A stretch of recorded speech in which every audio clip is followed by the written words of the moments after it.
The rain poured heavily that night, thunder roaring across the dark skies of Onye. Emeka sat in his empty mansion, staring blankly at the photo of his late daughter, Olama. His once vibrant business empire now felt meaningless. His wife, Nena, hadn't spoken a word to him in days. "What have I done?" he whispered, gripping the photo tightly. His mind raced back to the moment he learned about Olama's accident, a tragedy that had changed everything. But this wasn't just a story of grief. It was a story of pride, love, betrayal, and the devastating consequences of choices made in anger. The sun was bright over Onye Market, the biggest trading center in the city. The market was full of life, people moving around, traders calling out to customers, and goods being loaded and unloaded from trucks. In the middle of the noise and hustle stood Emeka Textiles, one of the largest shops in the market. The shop was impossible to miss. Its big blue and white building had a sign that read, "Quality Fabrics for All." Inside, colorful fabrics of all kinds were stacked neatly on shelves: Ankara, lace, silk, and brocade. Customers moved around, feeling the fabrics and bargaining loudly.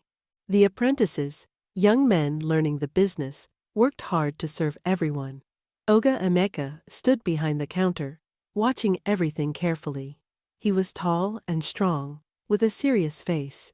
His clothes were neat, and his presence made it clear he was in charge.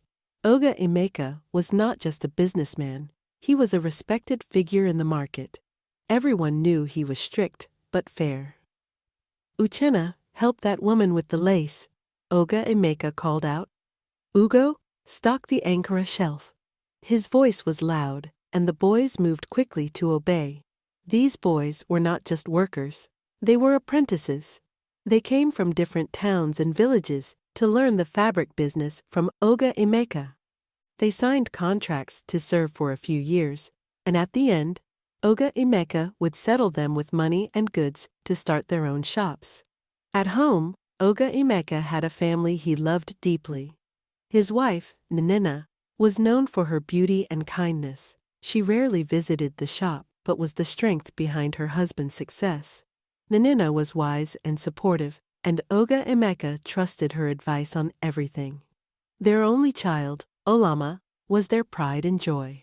At 21 years old, she was not just beautiful, but also brilliant. She was studying at one of the best private universities in the country. Even though she was getting a top education, Olama loved her father's business. During school holidays, she spent time in the shop, helping with finances and learning how the business worked. One evening, Olama sat beside her father at the counter. Her laptop was open, and she was typing quickly. "Papa, we made more money this month than last month. Should we use some of it to buy more lace? Customers are asking for it," she said confidently. Emeka smiled, proud of her. "You think like a businesswoman already," he said. "One day, this shop will be yours." Olama smiled back, filled with determination. She dreamed of taking over the shop and building on her father's success. She wanted to make him proud. But life had other plans for Olama. Uchenna stood nervously outside Emeka Textiles. The shop was larger and busier than he had imagined. Customers were going in and out, and the sound of people talking and bargaining filled the air. Uchenna adjusted his shirt, took a deep breath, and walked in. This was his chance to change his life. Life had not been easy for Uchenna. He was the only child of his widowed mother, Ezine. After his father died, Uchenna worked hard to support himself and his mother. Despite graduating from university, he couldn't find a job. His friend Ugo had told him about Emeka and suggested he learn the fabric trade. Uchenna had no other options, so he agreed. Inside the shop, Uchenna felt overwhelmed. Shelves were packed with colorful fabrics, and customers were everywhere, touching the materials and bargaining loudly. Behind the counter stood Emeka, tall and serious, watching everything closely. "Who are you, and what do you want?" Omalicha asked when he noticed Uchenna standing awkwardly by the door. "My name is Uchenna, sir," he said quickly. "Ugo told me about you. I want to learn the business." Omalicha studied him for a moment before nodding. "If you're serious, you'll work hard. I don't tolerate laziness." "I'll work hard, sir," Uchenna promised. From that day, Uchenna became one of Omalicha's apprentices. His first few weeks were tough. He woke up early to clean the shop, arrange the fabrics, and observed how the business worked. The hours were long, and by the end of the day, he was exhausted. But Uchenna didn't complain. He focused on learning, watching how Omalicha dealt with customers and handled money. Over time, he started assisting customers himself. His cheerful attitude and helpful nature made people feel welcome. "Uchenna, you're good with customers," Omalicha said one evening, impressed by how Uchenna had handled a difficult client.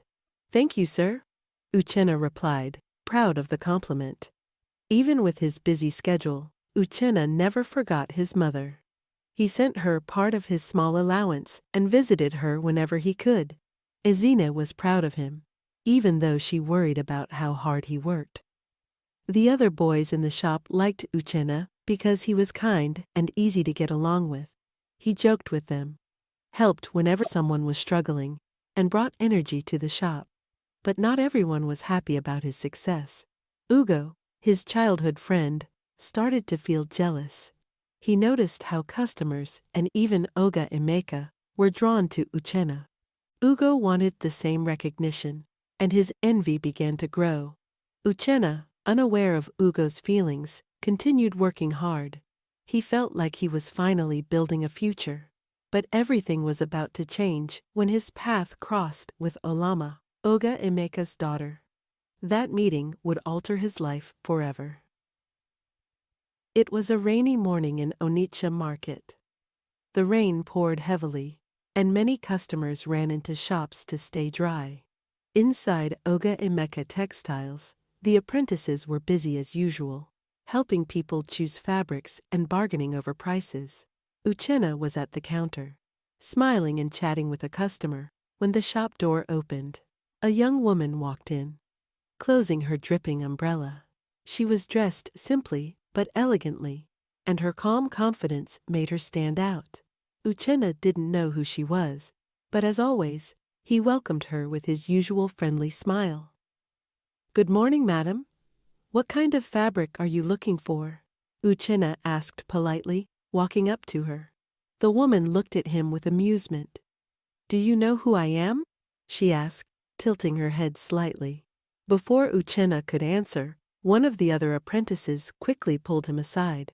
"That's Olama," he whispered. "She's Omalicha's daughter." Uchenna froze. Embarrassed, he stepped back and bowed slightly. "I'm sorry, Miss Olama. I didn't know." "Welcome," he said nervously.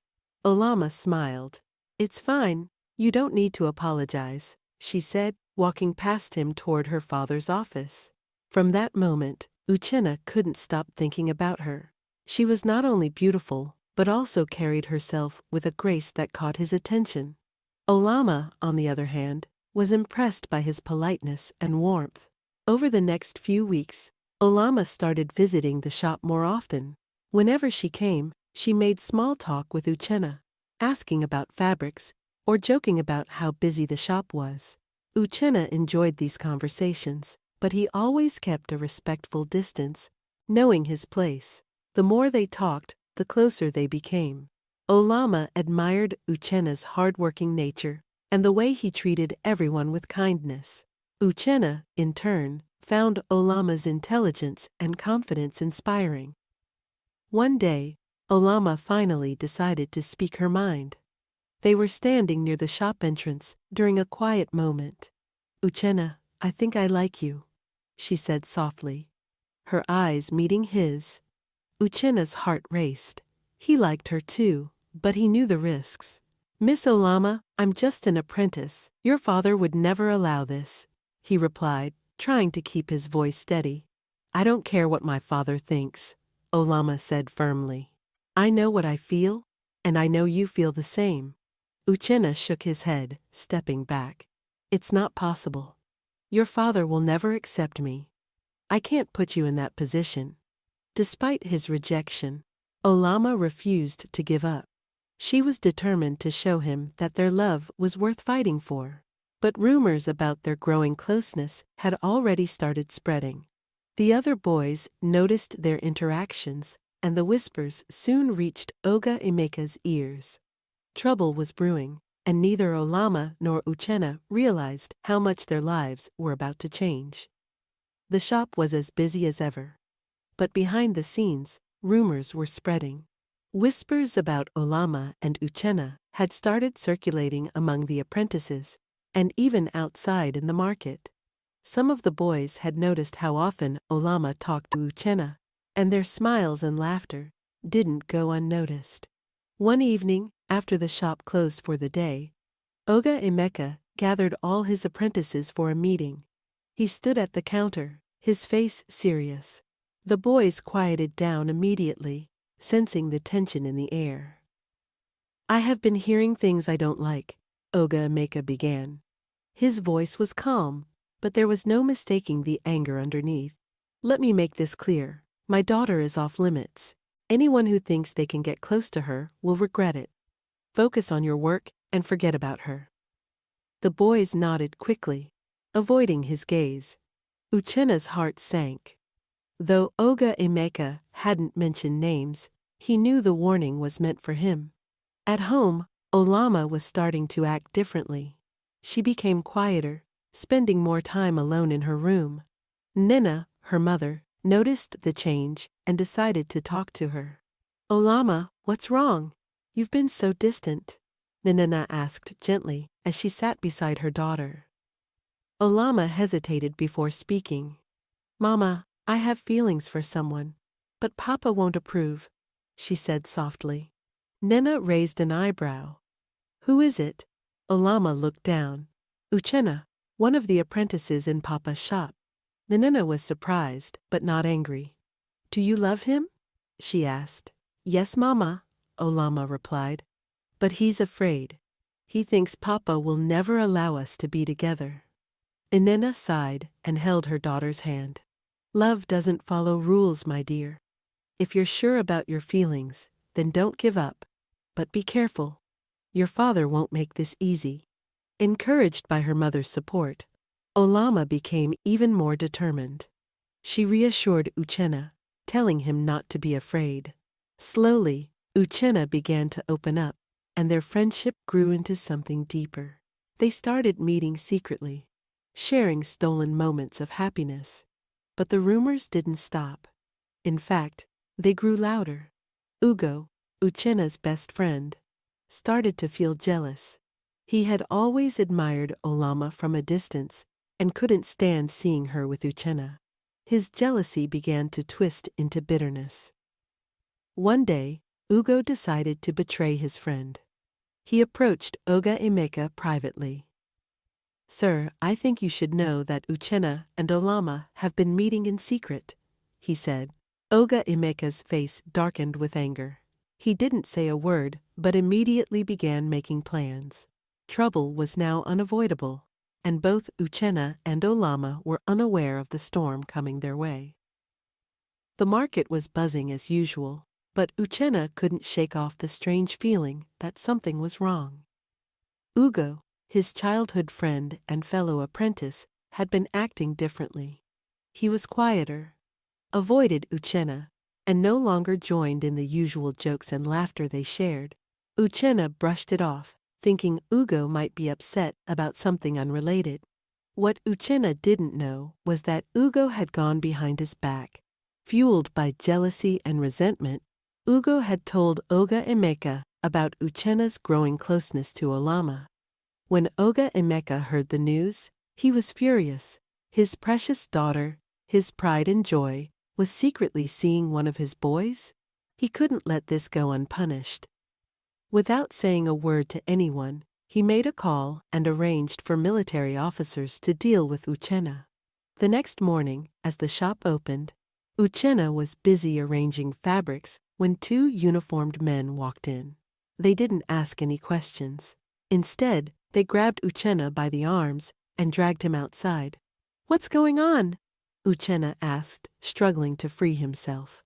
The officers didn't answer. They threw him to the ground and began beating him mercilessly. The other apprentices and customers stood frozen in shock, too scared to intervene. Onye arrived moments later, standing over Uchenna as he lay bruised and bleeding on the ground. "Stay away from my daughter," he said coldly. "This is your only warning." When the officers left, Uchenna struggled to stand. He didn't return to the shop that day. Instead, he went home, his body aching and his spirit crushed. Later that evening, Olama heard about what had happened. She rushed to Uchenna's house, ignoring the rain pouring down. When she saw him lying on his bed, covered in bruises, she gasped. "Who did this to you?" she asked, her voice trembling. "It was your father," Uchenna replied weakly. "He found out about us." Tears streamed down Olama's face. "I'm so sorry," she whispered, holding his hand. The next morning, Olama confronted her father. "Why did you do this?" she asked, her voice filled with anger. "I love him, Papa. Why can't you accept that?" Onye's face hardened. "Love? You think love is enough? He's not your equal, Olama. This stops now," he said firmly. When Olama refused to back down, Onye locked her in her room, forbidding her from leaving the house or contacting Uchenna. Days turned into weeks. Olama became quiet and withdrawn while Uchenna tried to focus on recovering. Olama hadn't heard from Uchenna in days. He wasn't calling, none answering her calls. She couldn't stop worrying. One evening, Olama escaped from the house and rushed to Uchenna's house to check up on him. When she arrived, what she saw broke her heart. Uchenna was still lying on a small bed, bruised and weak. His face was swollen, and he still could barely sit up.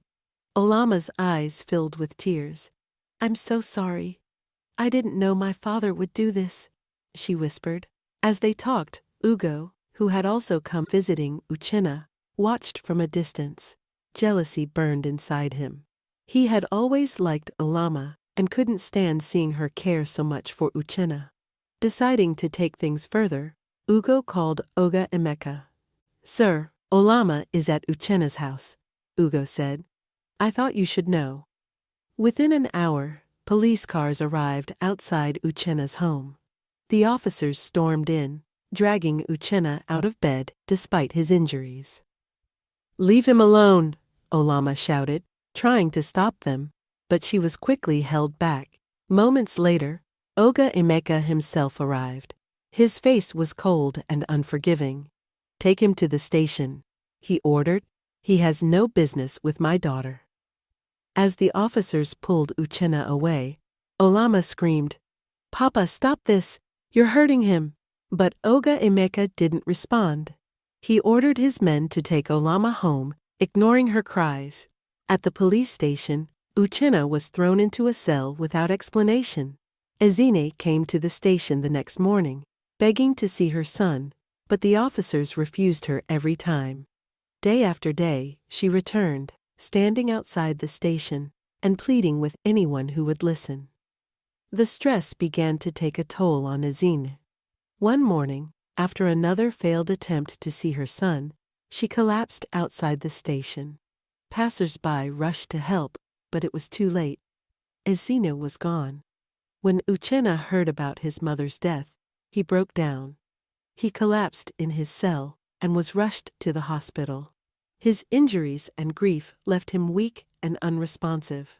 At home, Olama learned about Ezine's death and Uchenna's condition. She blamed herself for everything. Locked in her room, she cried day and night, refusing to eat or speak to anyone. Meanwhile, Onye remained firm in his decision. He believed he was protecting his daughter, but the damage he had caused was already irreversible. Olama had been locked in her room for weeks. She barely ate and cried herself to sleep most nights. The news of Azini's death and Uchenna's poor health weighed heavily on her. She felt trapped and helpless. Nenena couldn't stand to see her daughter like this. One evening, she confronted Emeka in his study. "Emeka, you have to stop this," Nena said firmly.